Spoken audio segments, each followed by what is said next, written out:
Se incorpora a la mesa de la redacción abierta Pedro Corral, que es concejal del Partido Popular en el Ayuntamiento de Madrid. Muy bienvenido. ¿Qué tal, Javier? Buenas noches.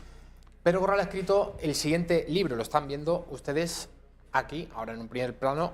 Se titula esto, No estaba en mi libro de la guerra civil. Pedro Corral lo conocen porque en el Ayuntamiento de Madrid ha dado la batalla a propósito de la ley de la memoria histórica. Carmena, Podemos y en general toda la izquierda, desde que Zapatero llegase al poder en el año 2004, pues ha estado machaconamente reescribiendo la historia de España, especialmente de la guerra civil y posteriormente también del franquismo. Pocos son los políticos ahora mismo que se atreven a dar la batalla cultural, ideológica, sobre este asunto tan espinoso. El señor Mariano Rajoy, cuando ganó las elecciones en el año 2011 con mayoría absoluta, llevaba en su programa derogar la ley de la memoria histórica. Eso lo incumplió el señor Rajoy, no lo hizo, y es una de las razones, un ejemplo más, que explican el por qué la izquierda goza de esta hegemonía cultural, de que sus postulados pues se hayan impuesto con absoluta comodidad. Cuando el adversario no comparece, pues ha ganado la batalla. Por incomparecencia. Exactamente. Claro. Bueno, yo la verdad es que no sé qué le pasaría por la cabeza al señor Rajoy cuando llegó al gobierno.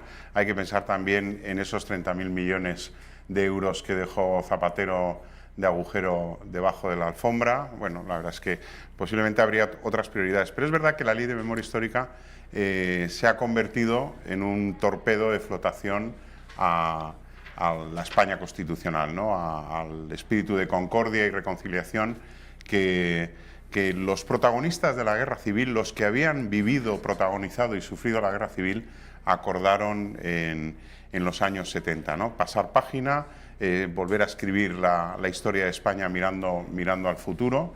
Y bueno, la verdad es que todo eso se ha puesto en cuestión a través de la ley de memoria histórica, ¿no?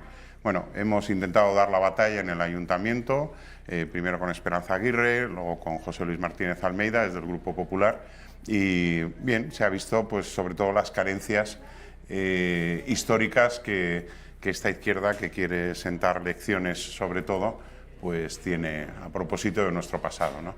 Señor Corral, ¿qué asuntos están en este libro titulado Eso no estaba en mi libro de la guerra civil? ¿Qué asuntos se recogen aquí que no esté en la versión oficial que pues desde los partidos de la izquierda nos están tratando de imponer? Hay capítulos dedicados a los desertores de las brigadas internacionales. Fueron unos, según mis cálculos, unos 5.000 voluntarios llegados a España que luego hicieron todo lo posible por escapar. Ya saben que les retenían el pasaporte, les decían que saldrían de España con los pies por delante porque ya llevarían el compromiso como voluntarios, lo deberían llevar hasta el final de la contienda, ¿no? Bueno, pues hubo deserciones, hubo automutilaciones, por supuesto hubo purgas en las propias brigadas.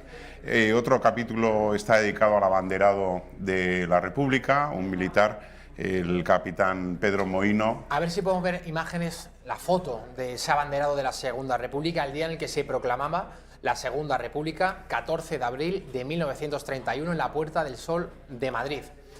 Aquella era la sede del gobierno, ¿no? Sí, era el Ministerio de la Gobernación, y el capitán Mohino fue el que hizo la bandera, republicana. Ese es el capitán Mohino, subido a un taxi, rodeado de una multitud que salió a celebrar la proclamación de la República, pero paradójicamente 5 años después el capitán Pedro Mohino, un militar republicano de la primera hora, será fusilado en la explanada de la Escuela de Arquitectura de la Ciudad Universitaria el 24 de agosto de 1936, después de haberse sublevado con su unidad, un batallón de zapadores minadores con sede en Alcalá de Henares, haberse sublevado contra el gobierno. Fue objeto de un juicio sumarísimo. Él apeló a su espíritu republicano, recordando esa jornada histórica del año 31, pero no le sirvió de nada la ejecución. Yo he encontrado incluso la orden de inhumación del capitán Pedro Mohino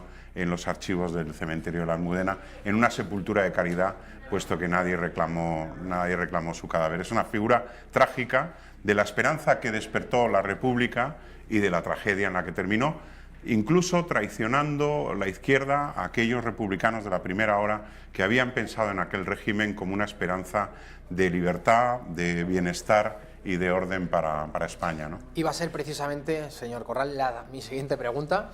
El caso de Pedro Moido, bueno, es trágico porque acaba siendo fusilado un mes después del alzamiento nacional del 18 de julio, usted lo ha explicado, en la explanada de la Facultad de Arquitectura en la Ciudad Universitaria de Madrid. Los padres espirituales de la República, los de la primera hora, los que recibieron con entusiasmo el cambio de régimen, la caída de la monarquía y la proclamación de la Segunda República el 14 de abril. Ortega y Gasset, Gregorio Marañón, precisamente, Pérez de Ayala, es uno de los más destacados. Claro, lo más curioso es que son sus hijos los que militarán después en el bando franquista durante la guerra. Harán la guerra con el bando nacional. Es verdad que la República trajo un aliento de esperanza, de cambio, de regeneración de un régimen, el de la Restauración, que ya se caía a pedazos, pero verdaderamente la República, como se suele decir, entre todos la mataron y ella sola se murió, ¿no? Un poco, hay que recordar que hubo 5 insurrecciones anarquistas, hubo 2 golpes militares, el del 32 y el del 36, hubo un golpe revolucionario de las izquierdas en el año 34, bueno, ¿para qué vamos a hablar de estados de alarma, de estados de guerra? En fin, fue una época convulsa en la que se devoró la esperanza de muchísimos españoles que pusieron en un régimen que podría haber dado solución a muchos problemas que existían en la España de entonces, de retraso, de injusticia, de desigualdad, pero que las frustró y las decepcionó, ¿no? No sé si le recuerda también, sería propicio recordar al comandante Franco, piloto de avión, hermano de Francisco Franco. Al principio él se había declarado republicano, luego una vez que estalla la guerra civil... Claro, tiene un papel muy relevante en la sublevación de Cuatro Vientos contra la monarquía, que es más o menos pareja a la sublevación de Jaca, ¿no? Él es diputado de la Esquerra Republicana de Cataluña en la primera legislatura, que eso es un dato muy curioso. El caso es que cuando estalla la guerra, yo creo que él está en Washington y quiere volver, y los militares que están con Franco en la Junta de Defensa Nacional le dicen a Franco que ni hablar, que no van a aceptar que su hermano, que es republicano, que ha sido diputado de la Esquerra, vaya a unirse a ellos, ¿no? Al final Franco le trae para acá, le trae a España, le da el puesto de jefe de la base de hidroaviones de Pollensa, y en el año 38 desaparece con su tripulación a bordo de un hidroavión italiano en una operación sobre el Mediterráneo. Decían que iba a bombardear Barcelona y no llegó nunca a destino. En el libro trato también de un primo hermano de Franco, de Francisco Franco, que es Ricardo de la Puente Bahamonde, que es fusilado en Ceuta el 4 de agosto del 36 por haber resistido al golpe en el aeródromo de Tetuán del que era jefe. Ricardo de la Puente Bahamonde es jefe de las Fuerzas Aéreas de África y se resiste al golpe. Prácticamente rinde el aeródromo entre 24 y 48 horas antes de que aterrice en ese mismo aeródromo el Dragón Rapid con Franco, que viene de Casablanca. Lo que he tenido ha sido la generosidad de la familia de la Puente, que me ha permitido publicar un inédito de inmenso valor, que es el testamento, digamos, militar de Ricardo de la Puente, escrito en la cárcel días antes de su ejecución, en la que escalofriantemente él no pide perdón o pide clemencia a su primo Francisco Franco, sino lo que hace es reafirmarse en lo que hizo. Fue cumplir las órdenes recibidas del gobierno republicano de aguantar en el aeródromo de Tetuán a los sublevados. Bueno, la verdad es que es un testimonio muy impresionante de una persona que acata las órdenes y que las cumple hasta el final, ¿no? hasta perder la vida por ello. Muchos escritos sobre el Madrid rojo, ¿no? Sobre todo lo que acontece en la capital de España poco después de que Franco se alce, el 18 de julio del 36. El Félix Slayer, que era diplomático, estaba en la legación de Noruega, por cierto, muy cerca de aquí, lo que hoy es un hotel en la calle José Abascal. Eso es, 27 Slayer, y número 25. Escribe un libro memorable que es Diplomático en el Madrid rojo o en el Madrid republicano. Se ha traducido a un montón de idiomas, por cierto. Ese libro es un testimonio de primera mano de las atrocidades que se cometían. Yo creo que la autoridad republicana había desaparecido, las milicias... Ahí lo tenemos. Este es Félix Slayer, lo estamos viendo en esas imágenes. Sí, un señor la autoridad republicana con un mostacho decimonónico muy... Él vendía y era inventor de maquinaria agrícola. Tenía una firma en la calle Príncipe, número 7, que es donde el Partido Popular hace un año quiso que se colocara una placa para recordarle. No pudo ser, la izquierda, ahora Madrid, el partido de Carmena y el PSOE se opusieron a este homenaje y bueno, el comisionado va a poner ahora una placa en la antigua sede de la Embajada de Noruega, donde muy bien has dicho tú, Javier, en José Abascal 27, pero nosotros queríamos que verdaderamente fuera un pronunciamiento de un pleno municipal como el de Chamberí a favor de rendir homenaje a esta gran figura, ¿no?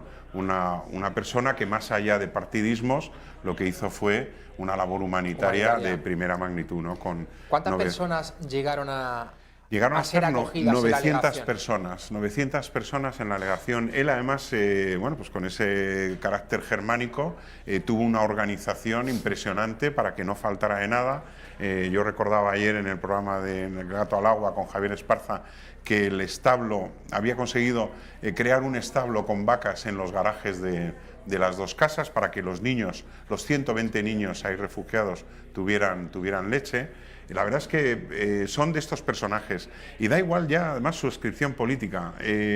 Melchor Rodríguez, que es anarquista, el caso reciente que hemos descubierto, el Grupo Popular, por cierto, de Marcial Lafuente Estefanía. Esto, Javier, quiero que los espectadores se hagan una idea de lo que supone esto.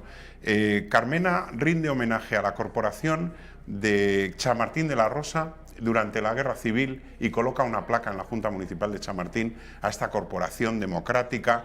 Bueno, nosotros empezamos a estudiar quiénes eran los miembros de esa corporación y descubrimos que esta corporación democrática tenía la checa en los sótanos del propio Ayuntamiento de Chamartín de la Rosa, en la calle Bravo Murillo, lo que se llama la Casa Rosada, que es la actual Junta Municipal de Tetuán. Pues cuando se celebraban los plenos seguramente se estarían oyendo los gritos de las personas torturadas en los sótanos de ese ayuntamiento. Y a esta corporación democrática es a la que Carmena ha rendido homenaje. Entonces, nosotros, investigando quiénes eran los miembros de esta corporación, sorprendentemente encontramos un nombre que es, vamos, más que popular.